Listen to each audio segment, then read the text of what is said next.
முருகன் தமிழ் கடவுள். அவர் வாழ்க்கையில் முக்கியமானது ஆறுபடை வீடு. அந்த ஆறுபடை வீட்டின் ரகசியங்களை தான் இந்த காணொலியில் பார்க்க போகிறீங்க. ஒவ்வொரு இடமும் ஒரு அதிசயம், ஒரு பாடம். முருகன் சிவபெருமானின் மகன், அசுரர்களை அழிக்க பிறந்த தெய்வம்தான். அவரின் வாழ்க்கையில் நடந்த 6 முக்கிய இடங்களே ஆறுபடை வீடுன்னு சொல்கிறோம். முதல் படை வீடு திருப்பரங்குன்றம். இங்கு முருகன் தேவர்களின் மகள் தேவயானையுடன் திருமணம் செய்தார். இரண்டாவது படை வீடு திருச்செந்தூர். இங்கு முருகன் சூரபத்மனை வென்றார். அதுதான் சூரசம்ஹாரம். மூன்றாவது படை வீடு பழனி. நான் தான் உண்மையான செல்வம் என்று சொல்லி அனைத்தையும் விட்டு விலகி நின்றார் முருகன். நான்காவது படை வீடு சுவாமிமலை.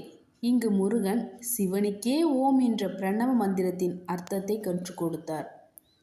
ஐந்தாவது படை வீடு திருத்தணி. இங்கு முருகன் தனது கோபத்தை அடக்கி அமைதியை அடைந்தார்.